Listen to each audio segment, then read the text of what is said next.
जय Hind friends. Exam ज्योति YouTube channel में आपका स्वागत है। आज हम लोग NTA-UGC नेट इंग्लिश लिटरेचर का 50 number chapter that is period restoration and new classical as का मोस्ट इंपॉर्टेंट MCQ डिस्कस करने जा रहे हैं। बिफोर दैट अगर आपने हमारे चैनल को सब्सक्राइब नहीं किया है तो सब्सक्राइब करें, लाइक शेयर कमेंट्स करना ना भूलें। चलिए शुरू करते हैं आज का class. Today's first question is in the 15th and 16th century which age is known as the awakening of Europe, and the options are Jacobean age, Elizabethan age, Restoration age, the Puritan age, and the right answer is the Puritan age. Puritan age को क्या कहते हैं? Awakening age of Europe कहते हैं, ठीक है? That is 15th and 16th century. Okay. Next question is historical events often influence literature. Which of the following didn't occur during the Restoration period? And the options are Charles II was restored to the throne, the French Revolution, the Great Fire of London, the Exclusion Bill crisis, and the right answer is the French Revolution.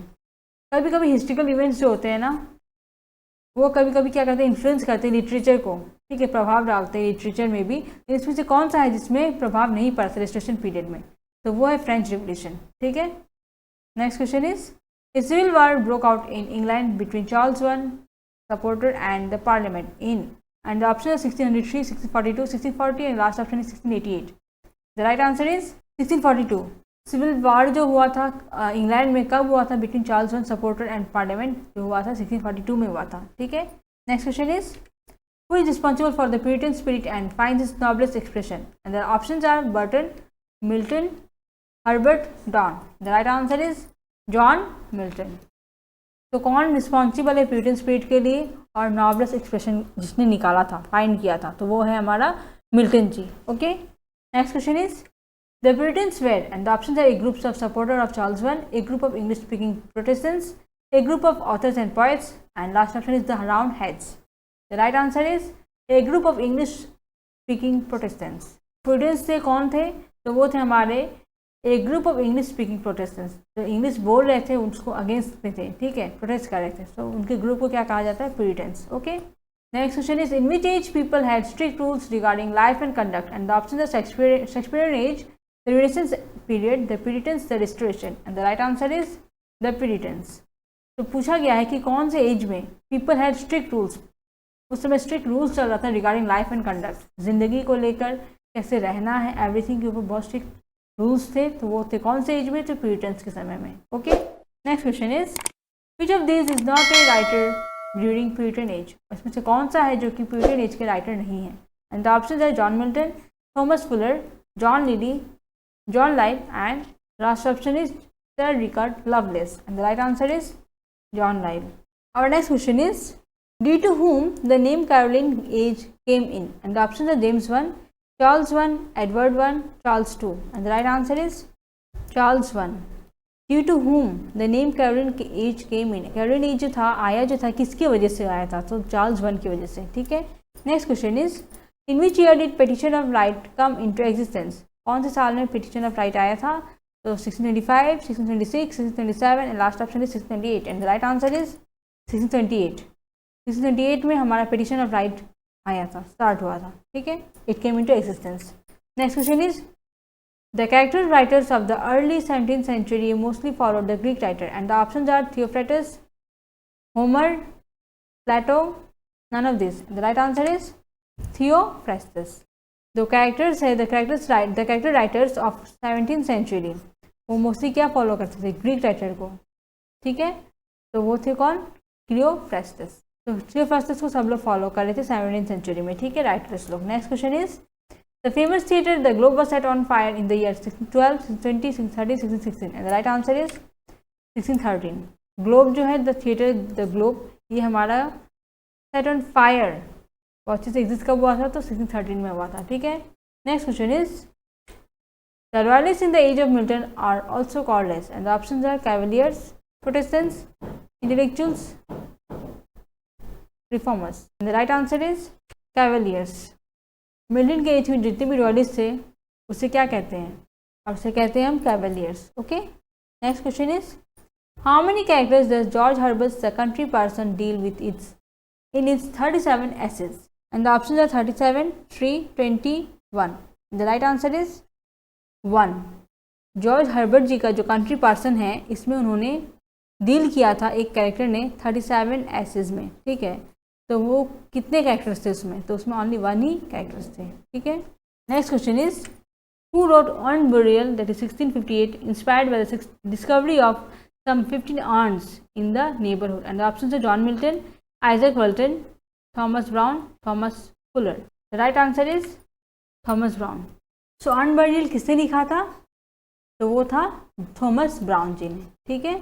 Next question is John Milton wrote total 25 pamphlets.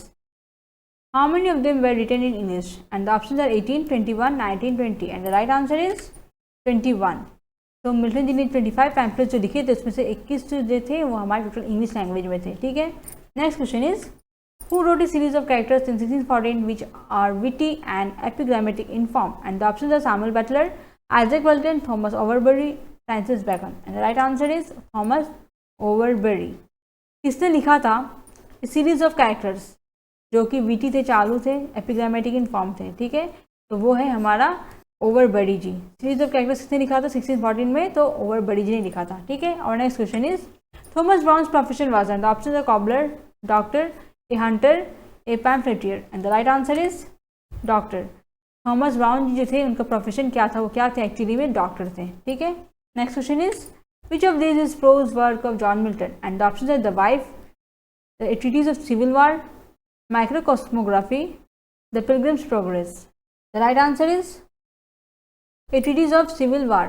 John Milton ji का लिखन कौन सा है इसमें से, a treatise of civil war, okay. Next question is which novel out of the following contains 55 characters representing humanity, and the options are wife, the pilgrims progress, how state, holy state and profane state, and last one is microcosmography, and the right answer is microcosmography. कौन सा है जिसमें novel में 55 characters है, ठीक है, representing humanity, तो वो है microcosmography, okay. Next question is which of these writers of characters deals with one character in all his essays, and the options are Samuel Butler, John Donne, George Herbert, Thomas Fuller, and the right answer is George Herbert. इसमें से कौन से हैं writers जिन्होंने एक ही character से पूरे ऐसे में डील किया था, तो वो है हर्बर्ट जी, ठीक है। तो जॉर्ज हर्बर्ट जी का वो नॉवल क्या था, द कंट्री पर्सन। अभी हमने एक क्वेश्चन में डिस्कस किया था, ठीक है।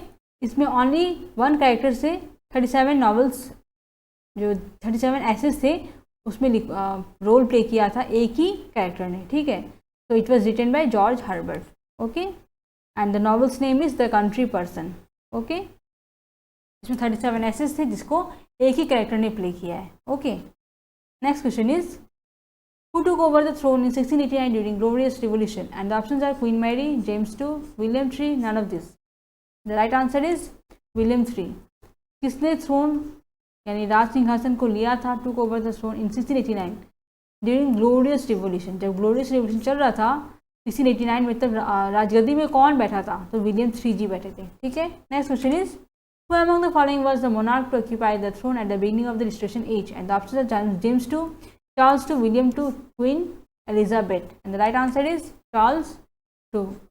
जब रेजिस्ट्रेशन एज का जब स्टार्टिंग हुआ था ना, बिगिनिंग हुआ था, तो उस वक्त किसने थ्रोन को ऑक्यूपाई किया था, किसने राजगद्दी का सिंहासन को ऑक्यूपाई किया था, राजगद्दी में बैठा था, तो वो था हमारा Charles II, okay. Next question is the registration period also called glorious revolution, इस रेजिस्ट्रेशन पीरियड जिसे ग्लोरियस रिवोल्यूशन भी कहते हैं, क्यों, and the options are transition was very smooth.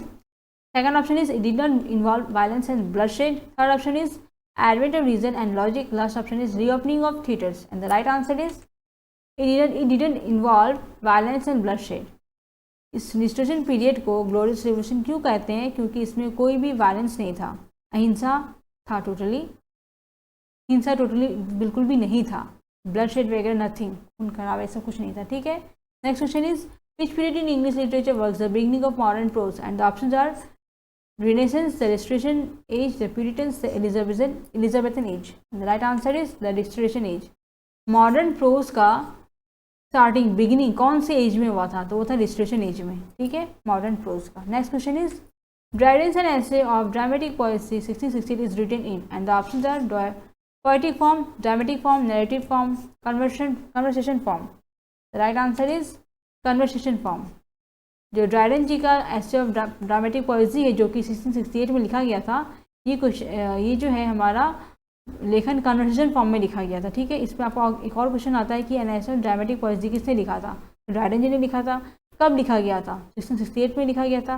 1 2 3 4, इसमें 4 क्वेश्चन अराइज हो रहे हैं, इसलिए आप अच्छे से देखिएगा। ओके, हर एक क्वेश्चन को, हर एक पॉइंट ऑफ व्यू का आप अच्छे से देखिएगा, नोटिस करिएगा, क्योंकि एक ही क्वेश्चन में बहुत सारे क्वेश्चन छुपे हुए हैं। ठीक है, next question is Who wrote the book Elements of Law during Puritan Age? And the options are Isaac Walton, John Milton, Thomas Hobbes, Robert Benton. The right answer is Thomas Hobbes. Elements of Law जो book है Puritan Age में लिखा गया था, किसने लिखा था? तो हॉब्स ने लिखा था, Thomas Hobbes. Okay, next question is which work of John Dryden established him as verse satirist? And the options are The Indian Emperor, Essay of Heroic Plays, Mac Plekno, and the last option is The Conquest of Granada. The right answer is Mac Plekno.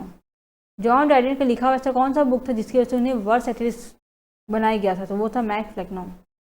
Dryden lost his laureateship under the rule of, and the option are James two, William two, William three, Charles two. And the right answer is William three. Dryden ji अपना laureateship खो चुके थे किसके शासनकाल में? तो William three के शासनकाल में. ठीक है, next question is what was Daniel Defoe's original surname? And the options are friend, neighbor, foe, good.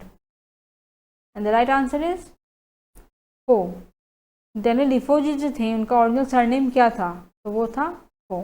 ठीक है, next question is who remarked that distillation makes the birth of our English prose? And the options are T.H. Long, Francis Bacon, Matthew Arnold, John Dryden. And the right answer is Matthew Arnold. किसने कहा कि restoration period जो था उसमें English pros का जन्म हुआ था? तो वो अर्नोल्ड जी ने कहा था. ठीक है, next question is whose life is an epitome for religious individualism which marked the close of the English Reformation? And the options are Bunyan, Milton, Herrick, Chapman. And the right answer is Bunyan. Epitome means a figure intended to represent an abstract quality. Okay, तो वो कौन सा person था जिसने उसने एक quality को ला दिया था, एक टाइप को बिलोंग कर दिया था फॉर रिलीजियस इंडिविजुअलिज्म, जिसकी वजह से इंग्लिश रिफॉर्मेशन का क्लोजनेस आ गया था, बंद हो गया था. तो कौन था? Bunyan ji. Okay, next question is holy word was written by. The options are Bunyan, Milton, Burton, Robert. And the right answer is Bunyan. Holy word किसने लिखा था? तो बनियान जी ने लिखा था. ठीक है, बनियान जी रिलीजियस थोड़े टाइप के थे. ठीक है, तो उनकी वजह से हमारा जो इंग्लिश रिफॉर्मेशन पीरियड था उसका क्लोज, उसका एंडिंग पीरियड आ गया था और इनकी वजह से रिलीजियस फील्ड स्टार्ट हो गया था. ठीक है, next question is after reading the book the plain man's pathway to heaven and the practice of piety new imagination spread in his life. The book was the holy war, Samson Agonistes this, the practice of piety two, the pilgrims progress. And the right answer is the pilgrims progress. तो ये दो book जो है आप after reading the book, ये दोनों book पढ़ने के बाद में लाइफ में बहुत ही ज़्यादा न्यू इमेजिनेशन वगैरह स्प्रेड हो गया. ठीक है, तो बुक कौन सा था? तो वो था हमारा पिलग्रिम्स का Progress, the pilgrims Progress. Okay, next question is when was the novel the pilgrims Progress publish? ठीक है, पब्लिश हुआ था. And the options are 1678, 1674, 1666, 1670. And the right answer is 1678. 1678 में हमारा पिलग्रिम्स प्रोग्रेस जो नॉवेल है पब्लिश हुआ था. ठीक है, next question is the narrator of the pilgrims Progress learns about Christians from, and the options are a book, wise man, dream, ancient poem. The right answer is a dream. जो pilgrims progress का जो narrator था he learns about Christian, वो Christian के बारे में वो सीखा. फ्रॉम कहाँ से सीखा? उसने सपने में सीखा उसने. ठीक है, next question is in the pilgrims progress Apollyon's skin is covered with, and the options are hair, gold, scales, leather. The right answer is scales. Pilgrim's Progress में जो एपोलियन था उसका स्किन किससे कवर था? तो स्किल्स, उसकी बॉडी में skills पूरे बने हुए थे, इससे उनका बॉडी कवर था. Next question is in the pilgrims progress Christian is able to escape from the doubting castle because he kills giant despair, he holds despair's wife hostage, faithful storms the gates, he remembers he has a key. And the right answer is the right answer is he holds despair's wife hostage. So pilgrim's progress जो है इसमें Christian जो है escape वहाँ से बच के भाग सकें from the doubting castle. Castle a building, large building type, okay, that is of the medieval period. तो बिकॉज क्यों वो भाग के, मतलब वहाँ से he is able to escape from the castle because what, because he holds despair's wife hostage. उसकी जो वाइफ को उसने बंदी बना के रखा हुआ था। सिंस क्रिश्चियन ने डिस्पेयर की वाइफ को बंदी बना कर रखा हुआ था, इसीलिए वो वहाँ से बच के भाग गया था, ठीक है, डाउटिंग कैसल से। Next question is in the pilgrims progress the garden from which Christian son steal fruit belongs to the Devil, Giant, Despair, Interpreter, Great Heart. And the right answer is the Devil. The pilgrims progress जो है इसमें the garden from which Christian son, Christian का बेटा जो था वो fruits, फल को चोरी करता था एक गार्डन से, ठीक है, तो वो किसका था, तो डेविल का था, ठीक है, डेविल राक्षस है। What next question is who is the spiritual guide that shelters Christian in the Pilgrim's Progress? And the options are Prudence, Interpreter, Apollyon, Faithful. And the right answer is the Interpreter. इसमें कौन था spiritual guide, आत्मिक guide type था जो कि that shelters Christian in the Pilgrim's Progress, जिसमें Pilgrim's Progress में उसे घर दिया था रहने को, ठीक है, तो वो था interpreter. Next question is in the Pilgrim's Progress, which character is executed in the town of Vanity? And the options are Faithful, Goodwill, Apollyon, Talkative. And the right answer is Faithful. जो Pilgrim's Progress है इसमें कौन से किसको execute किया गया था in the town of vanity. तो फेथफुल कैरेक्टर जो था उसे टाउन ऑफ वैनिटी में एग्जीक्यूट किया गया था, रखा गया था। Next question is which character protest Christina on her pilgrimage in part 2 in the Pilgrim's Progress? And the options are Christian, feeble mind, pity, great heart. The right answer is great heart. कौन से character को, किस character ने protect किया था Christina on her pilgrimage in part 2 in pilgrims progress? तो किसने protect किया था क्रिस्टिना को, तो ग्रेट हार्ट ने, ठीक है। Next question is in which work or novel does Congreve take its plot from Shakespeare's play? And the option are double dealer, incognita, the way of the world, the mourning bride. And the right answer is incognita. तो कौन सा work था या novel था जो कि Congreve को take its plot from the Shakespeare's play, Shakespeare's play के प्लॉट से उन्हें लिया गया, ठीक है, तो वो था incognita, okay. Next question is who among the following are known as the fan wheels of novel? And the options are Gray, Collins, Pope and Sterne, Richardson, Fielding, Smollett and Sterne. Third option is Gray, Richardson, Fielding, Collins. Last option is Richardson, Fielding, Collins, Flick. And the right answer is Richardson, Fielding, Smollett and Sterne. तो इन्हें क्या कहा जाता है, fan wheels of novel कहा जाता है, ठीक है। Next question is which novel contains the famous characters like mister Worldly, Wiseman, Lord Hategood, mister Steadfast, etcetera? And the options are Leviathan, the pilgrims progress, the life and death of mister Badman, Grace Abounding. The right answer is the pilgrims progress. तो कौन से novel में famous character है that is mister Worldly, Wiseman, Lord Hategood, mister Steadfast, etcetera? तो characters कौन से novel में है, तो पिलग्रिम्स प्रोग्रेस में है, ठीक है। Next question is on what type of plantation does the narrator reside in the novel Oroonoko? And options are cotton, coffee, sugar, tobacco. The right answer is sugar. Narrator Oroonoko जो है इसमें narrator novel में कौन सा plantation कर रहा है, खेती कर रहा है, तो शुगर का, ठीक है। Next question is the continent from which slaves on the plantation originate is Oroonoko? And the options are Africa, South America, Asia, Nigeria. The right answer is Africa. तो कौन से कॉन्टिनेंट में स्लेव्स वगैरह को plantation किया जा रहा था, स्लेव्स यानी नौकर, ठीक है, तो ओरोनोको में कौन से कॉन्टिनेंट में हो रहा था, तो वो था अफ्रीका में, ठीक है। Next question is who is considered to be the first professional woman writer of England? And the options are Alfred Ben, Virginia Woolf, Mrs. Jameson, none of these. And the right answer is Alfred Ben. Alfred Ben ji को first professional women writer of England कहा जाता है, ठीक है। Next question is which genre exemplifies Oroonoko? And the options are chronicle, diary, novel, fairy tale. And the right answer is novel. Oroonoko क्या है, एक हमारा नॉवेल है, ठीक है। Next question is the narrative of the novel opens in England, Africa, Suriname, Greece. The right answer is Suriname. Narrative जो था novel का वो कहाँ पे हुआ था, खुला था, तो सरीनेम में हुआ था। ठीक है। Next question is the narrator compares natives in the novel Oroonoko to and the options are Romeo and Juliet, Spark and Fin, Adam and Eve, Eliza and Abelard. The right answer is Adam and Eve. जो narrator है उसने compare किया था natives को in the novel Oroonoko to, किससे तुलना किया था, एडम एंड ईव से। Okay, this is our last question and आशा करते हैं आपको हमारा वीडियो पसंद आया होगा। ये MCQs बहुत इंपॉर्टेंट मैंने आपको एग्ज़ाम UGC नेट के लिए जो कि मैंने आपको प्रोवाइड किया है। अगर आपको हमारा वीडियो पसंद आया तो सब्सक्राइब करिए, लाइक शेयर कमेंट्स करना ना भूलिए। तब तक के लिए बने रहिए, जुड़े रहिए हमारे वीडियोज़ के साथ। Thank you. जय हिंद।